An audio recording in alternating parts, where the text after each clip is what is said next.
Você já tentou falar com alguém ao telefone na hora que mais precisava e a pessoa não atende? É muito difícil, não é? Pois é. O nosso devocional de hoje vai falar algo sobre isso e eu chamo o devocional 7 minutos de terror. Vamos lá, meus irmãos, a paz do Senhor, mais um devocional diário da AD Holinés. Hoje é dia 29 de janeiro de 2025. O tema do nosso devocional hoje é 7 minutos de terror. Esses 7 minutos de terror aconteceu quando a sonda chamada Perseverance, em inglês, né, que é perseverança no português, essa sonda foi enviada para Marte. E quando chega em Marte, os tripulantes tentam falar com a Terra, tentam falar com o pessoal aqui do nosso globo e não conseguem falar, porque havia um intervalo muito grande de tempo entre o que eles falavam lá e chegavam aqui, entre o que falavam aqui e chegavam ali. Então foram 7 minutos de terror, né? Então é difícil quando você tenta falar com alguém e a pessoa não atende, você liga para um telefone e não atende, e tenta e não consegue. É um momento desesperador. Mas eu quero te contar algo, que quando você dobra o seu joelho, é como se, veja só, digamos o seguinte, você está aqui no Brasil, e você pega o seu celular e tenta ligar para alguém que está no Japão. O que o seu celular faz? Ele tenta procurar os sinais mais próximos, a torre mais próxima, se conecta com essa torre, que se conectará, né, via internet, via satélite, com a torre lá do Japão. Aquela torre localiza onde está essa pessoa, onde está o telefone, e toca lá no telefone dele dizendo assim: olha, fulano quer falar com você.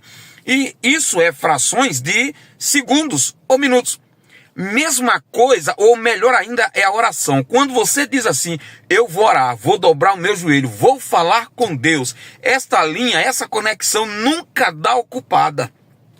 Todos os momentos que você dobrar o seu joelho para falar com Deus, aliás, nem precisa dobrar o seu joelho, você só precisa dizer: eu vou falar com Deus. Seu pensamento só precisa ligar e dizer assim: eu vou falar com Deus, eu quero falar com Deus, eu quero conversar com Deus, vou contar as minhas lamúrias, meu choro para Ele. A Bíblia diz que Ele está sempre atento para nos ouvir e nos atender.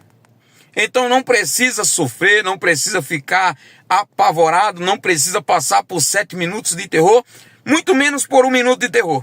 Em qualquer momento, em qualquer situação, clame a Deus. A Bíblia diz: clame a mim, e eu responder-te-ei, anunciar-te-ei coisas grandes e firmes que não saiba. Deus tem interesse em ouvir tua voz. Aí uma pergunta aqui para nós: faz quanto tempo que você não ora?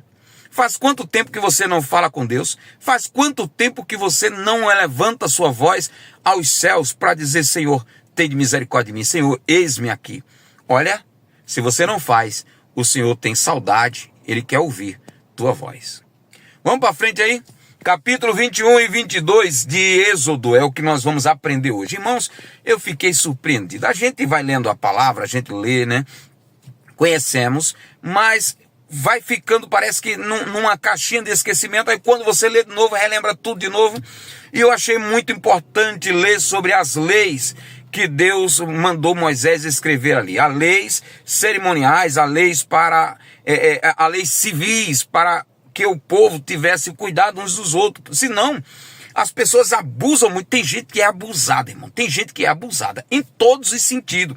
Por exemplo, tem uma placa: não estaciona, a pessoa vai lá e estaciona. Tem uma placa na sua garagem dizendo assim: não estaciona em garagem. As pessoas na frente da sua casa. Tem gente que é abusado demais. Aí ligam o pisca-alerta. Estou falando aqui só uma situação, né? Aí ligam o pisca-alerta como se o pisca-alerta desse a liberdade dele fazer o que quisesse. Então Moisés, enviado por Deus, mandado por Deus, amando de Deus, ele faz algumas leis civis que era para controlar os impulsos, controlar, né, cada uma das pessoas. Senão as pessoas iam se matar um ao outro, como era antes do dilúvio, né? Mas vamos lá, vou te falar algumas leis que estão aqui.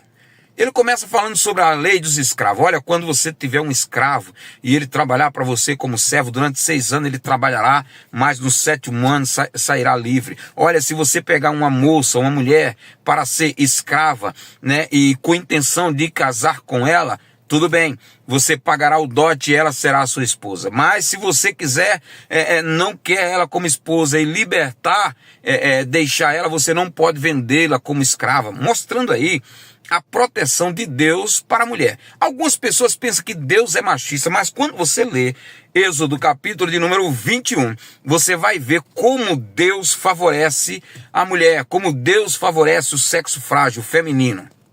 Ou melhor, como Deus protege, não é favorece, é protege a palavra certa. Há algumas advertências muito sérias. Olha, se alguém agredir seu pai ou a sua mãe, será morto. Irmão, quando eu li isso assim, aí eu fiquei pensando assim, agredir como? Fisicamente, com palavra? Existem palavras que é pior do que um tapa. Então, se alguém agredir sua mãe naquela época, deveria ser morto. Eu acho que não mudava muito não, viu? Misericórdia, porque tem gente que não respeita pai, não respeita mãe, maltrata pai, maltrata mãe, agride pai, agride mãe, é uma vergonha. Fora outros que matam pai, matam mãe. É triste a situação aí, né, dos patricídios, matricídios, é muito terrível. Aí vinha os cuidados até com os animais. Olha só o que eu achei interessante, olha, se um boi chifrar alguém e aquela pessoa morrer, o dono do boi pagará, né, o que foi imposto por eles. E se o dono souber que aquele boi era acostumado a chifrar alguém e não prendeu aquele boi, aquele homem deveria ser morto, diz a lei. Aí eu achei que hoje, claro, não tem boi na cidade, né, mas tem cachorro.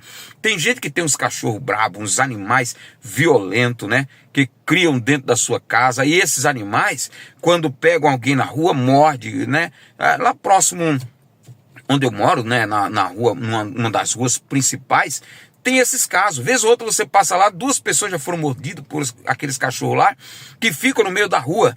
Então, os donos deveriam sim ser punidos por isso, né? Deveriam sim ser punidos por isso. Sabe que os seus animais, claro, são inocentes, eles não sabem, não têm raciocínio.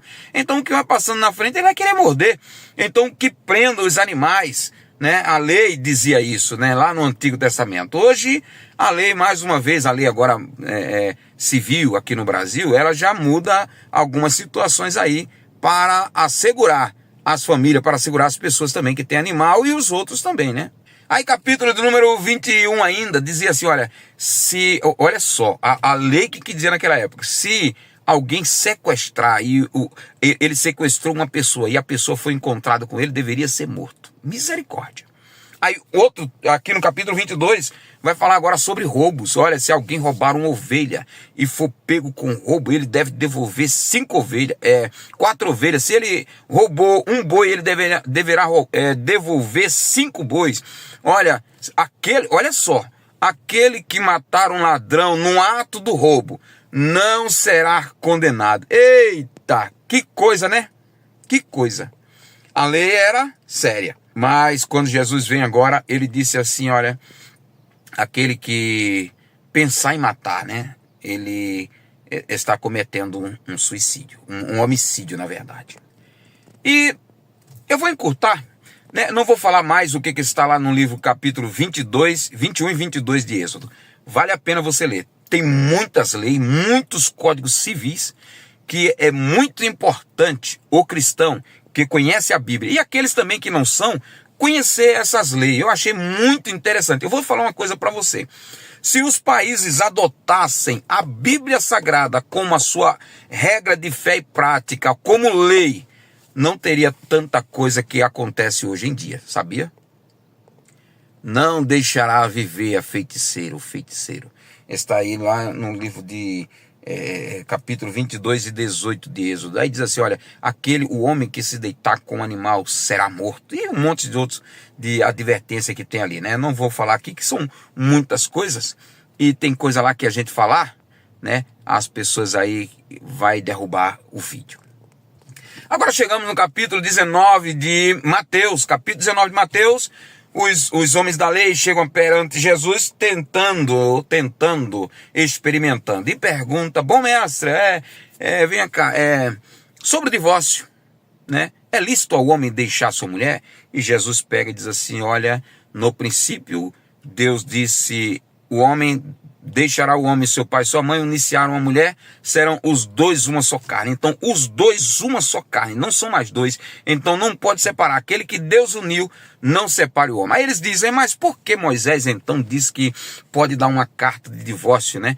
Ele disse, é por causa da dureza do vosso coração. Mas no princípio, não foi assim. Quando eles saem, chega alguém lá e diz, bom mestre, que farei para herdar a vida eterna? Aí Jesus disse, obedece os mandamentos. Honra teu pai e tua mãe, amar a Deus acima de todas as coisas e o teu próximo como a ti mesmo. E o camarada cheio de lisonjeia, né? Diz, eu tenho feito isso tudo desde a minha juventude. E ele, que me falta mais? Aí Jesus disse, só falta uma coisa. Vai, vende tudo que tem e dá aos pobres. Depois você vem, segue-me e terás um tesouro no céu. Aí a Bíblia diz que ele saiu muito triste, porque a sua riqueza era muito grande. Tem pessoas que não vai servir a Deus por causa do dinheiro, por causa da riqueza que tem. Inclusive, Jesus disse que é muito difícil para um homem rico entrar no reino dos céus. Claro, mas a gente encontra Jó, crente, Abraão, um servo rico, um homem crente, né, que cria em Deus, que servia a Deus, Jacó, Isaac, Abraão, e muitos outros homens que eram homens que tinham condições financeiras boas, condições financeiras elevadas, e mesmo assim eles serviam a Deus.